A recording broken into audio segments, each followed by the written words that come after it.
Hello students, आज हम equisetum के गैमेटोफाइट डेवलपमेंट को इस वीडियो में पढ़ेंगे। इक्विसिटम का जो गैमेटोफाइट है वो एक होमोस्पोरस स्पोर के डेवलपमेंट से बनता है। इसके पहले वाले वीडियो में हमने ये जाना था कि स्पोर स्ट्रक्चर, स्पोर वॉल कैसी होती हैं, जो कि 4 भित्तियों से युक्त होती हैं और उसमें बाहरी जो भित्ति होती है वो इलेटर की तरह कार्य करती है। इलेटर्स जो हैं वो स्पोर के प्रकीर्णन में मदद करते हैं। तो यहाँ पर देखिए पहला चित्र जो है ए पार्ट, इसमें स्पोर की संरचना बनी हुई है जिसमें कि इलेटर्स भी आपको दिख रहे हैं। अब जब ये अंकुरित होता है तो इसमें सबसे पहले विभाजन जो होता है, इससे 2 कोशिकाएं बनती हैं। पहली वाली नीचे वाली जो कोशिका है उसको हम बोलते हैं राइजोइडियल सेल, यानी कि जो मूलाभास बनाती है, और ऊपर वाली जो कोशिका है वो प्रोथैलियल सेल कहलाती है। प्रोथैलियल सेल मतलब जो कि प्रोथैलस का निर्माण करता है। तो प्रथम विभाजन से बनी जो 2 कोशिकाएं हैं, इनमें से जो राइजोइडियल सेल है वो आगे जाके प्रथम मूलाभास का निर्माण करती है और इसके आगे उसमें आगे डिवीजन नहीं होता और आगे का जितना भी गैमेटोफाइट बनता है वो प्रोथैलियल सेल के विभाजन के द्वारा ही बनता है। प्रोथैलियल सेल में आगे अनेक विभाजन होते हैं जिसके द्वारा वो एक गैमेटोफाइट का निर्माण करता है। यहाँ पर देख सकते हैं आप, जो पहला वाला क्षेत्र है, ये पहला है। यहाँ पर ये अंकुरित हुआ और इसमें डिवीजन हुआ। इसके बाद यह कई पालियों युक्त संरचना बनती है और अंततः यहाँ पर ये ग्रीन लोब्स, यानी कि जो पालियाँ हैं वो हरे रंग की पालियाँ होती हैं, क्योंकि हमें पता है जिसका बीजाणु है वो क्लोरोप्लास्ट युक्त होता है। तो ये नीचे राइजोइड आपको दिख रहे हैं और ऊपर की ओर ये प्रोथैलस बना है। अब ये जो प्रोथैलस बनता है इसमें हम देखते हैं कि जो पुंधानी और स्त्रीधानी है, यानी कि जो एंथ्रीडिया है और आर्चिगोनिया है, वो इस पे डेवलप होता है। कुछ प्लांट्स ऐसे होते हैं, कुछ स्पीशीज़ ऐसी होती हैं जिनमें कि दोनों ही आपको संरचनाएं देखने को मिलती हैं, जिन्हें हम मोनोशियस या उभयलिंगाश्री प्रकार कहते हैं। और कुछ स्पीशीज़ ऐसी भी होती हैं जिन पे जो अलग अलग संरचनाएं जो हैं वो अलग अलग गैमेटोफाइट पर देखने को मिलती हैं। इसमें यहाँ पर जो चित्र हम देख रहे हैं, इसमें देखिए ये आपको चित्र देखने को मिल रहा है जिसमें नीचे राइजोइड हैं और ऊपर की ओर 2 संरचनाएं हैं। ये जो पालियां बनी हुई हैं इनके मध्य में आपको इस तरह की संरचना देखने को मिल रही है। ये इसकी आर्चिगोनिया या स्त्रीधानी है। और ऊपर इधर कोने में ये देखिए, ये जो क्षेत्र है ये इस पाली के ऊपर जो लगा हुआ है उसको हम एंथ्रीडिया बोलते हैं, यानी कि पुंधानी बोलते हैं।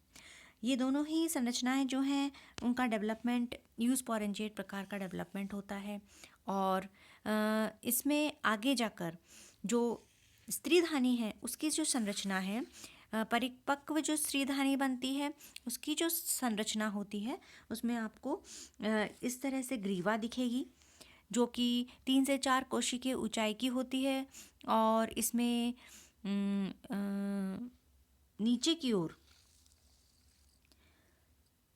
वेंटर होता है या अंडदा होता है, जो कि जिसमें कि अंडदा नाल कोशिका और ये अंडदा नाल कोशिका, वेंटर कैनाल सेल और सबसे नीचे एग होता है।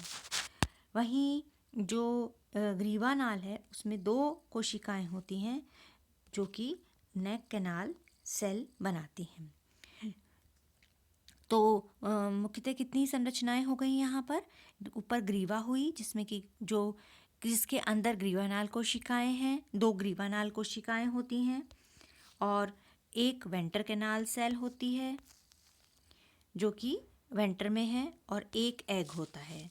तो इस तरह की जो संरचना है वो गैमेटोफाइट पे बीच के क्षेत्र में लगी हुई होती हैं। पालियाँ जो हैं उसके बीच बीच में ये धसी हुई होती हैं।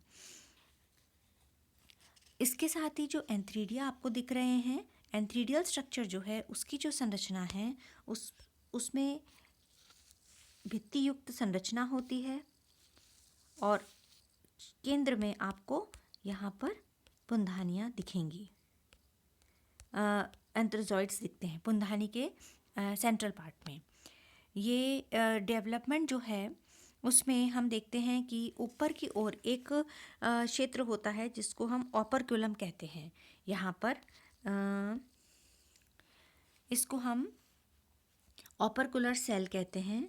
ऑपरक्यूलर सेल, ऑपरक्यूलर सेल यानी कि प्राच्छिद्र कोशिका होती है जो कि बीजाणु जब पुंधानी परिपक्व होके स्फुटित होती है, फटती है, तो वो इस कोशिका के द्वारा फटती है। तो यहाँ पर ये देख रहे हैं हम, जब परिपक्व एंथ्रीडिया की संरचना देखते हैं तो इसमें बहुस्तरीय जैकेट होता है, बाहर की ओर जैकेट होता है और अंदर की ओर एंथ्रोजॉइड्स या पुमड़ू होते हैं। पुमड़ू की संख्या 256 होती है, जो कि यहाँ पर ये संरचना बनती है। अब यहाँ पर जो प्रत्येक पुमड़ू हैं वो एक कोशिकीय और बहुकशाभिकीय संरचना होती है। ये इस पर कुंडलित संरचना है और यहाँ पर आप देख रहे हैं ये जो संरचना है इसमें कई सारे कशाभिकाएं लगी हुई हैं। तो बहुकशाभिकीय, कुंडलित और एक कोशिकीय एंथ्रोजॉइड बनता है। ये जो एंथ्रोजॉइड है ये अब आगे की जो डेवलपमेंट होता है हम देख रहे हैं, इसमें जब निषेचन का समय आता है यानी कि फर्टिलाइजेशन का समय आता है तो एंथ्रीडियम की जो कोशिकाएं हैं वो अपने ऑपरक्यूलर सेल की तरफ से अवशोषित होता है, जल अवशोषित करता है, फूलता है और जो दबाव उत्पन्न होता है तो यहाँ पे जो ऑपरक्यूलर सेल बताई थी आपको, वहाँ से वो एंथ्रीडियम या पुंधानी फटती है और सारे पुमड़ू वातावरण में मुक्त हो जाते हैं। अब इसके बाद जो प्रोसेस आता है वो आता है फर्टिलाइजेशन या निषेचन का। तो हम देखते हैं कि जो नेक कैनाल्स, आर्चिगोनियम की जो नेक कैनाल सेल हैं और वेंटर कैनाल सेल हैं, ये 2 नेक कैनाल सेल्स और एक वेंटर कैनाल सेल, ये दोनों की दोनों संरचनाएं जो हैं वो विघटित हो जाती हैं या अपघटित हो जाती हैं, जिससे कि जो यहाँ पर एक श्लेष्मी द्रव्य का निर्माण हो जाता है जिसमें कि मैलिक एसिड होता है और वो पुमड़ुओं को अपने ओर आकर्षित करता है। और पुमड़ू जो हैं वो स्त्रीधानी में प्रवेश कर जाते हैं और पर केंद्र में उपस्थित एग या अंड के साथ संयोजित होकर के जाइगोट का निर्माण करते हैं। तो अब हम यहाँ पर देख रहे हैं जो केंद्र में जो एक एग जैसी एग जो है उससे पुमड़ू जो हैं वो फ्यूज़ हो जाते हैं और जाइगोट का निर्माण करते हैं। तो इस प्रकार यहाँ पर जाइगोट जो है वो शीघ्र ही ऊसपोर में परिवर्तित हो जाता है और फिर उसके बाद उससे एम्ब्रियो का डेवलपमेंट होता है। तो यहाँ पर हम देख रहे हैं कि जो संरचना बनी है वो किस प्रकार एक होमोस्पोरस बीजाणु जो है वो अंकुरित होता है और वो अपने गैमेटोफाइट का निर्माण करता है। जो गैमेटोफाइट में 2 तरह की संरचनाएं एक ही पादप पे पाई जाती हैं। बाहर की ओर यहाँ पर एंथ्रीडिया लगे हुए हैं और सेंटर के अंदर आर्चिगोनिया लगे हुए हैं। दोनों ही संरचनाएं जो हैं वो डेवलप होती हैं और उसमें स्त्रीधानी में 2 कोशिकाएं, नेक कैनाल सेल, एक वेंट्र कैनाल सेल और एक एग होता है। और वहीं जो पुंधानी है उसमें 256 के करीब आपको एंथ्रोजॉइड दिखेंगे जो कि मल्टी फ्लैजिलेटेड स्ट्रक्चर है और वो प्रकीर्णन के बाद जाइगोट बनाते हैं और इस तरह से आगे का एम्ब्रियो डेवलपमेंट इसमें होता है। एम्ब्रियो डेवलपमेंट जो है वो हम देखते हैं कि प्रथम विभाजन जो है इसमें प्रथम विभाजन ये देखिए जाइगोट है, जाइगोट में प्रथम विभाजन जो है के द्वारा दो कोशिकाएं बनती हैं। एक तो हाइपोबेसल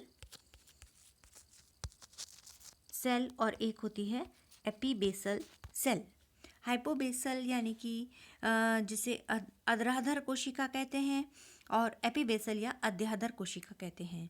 ये कोशिकाएं जो हैं वो आगे विभाजित होती हैं और एम्ब्रियो का निर्माण करती हैं। तो इस तरह से हम देख रहे हैं, हमने देखा कि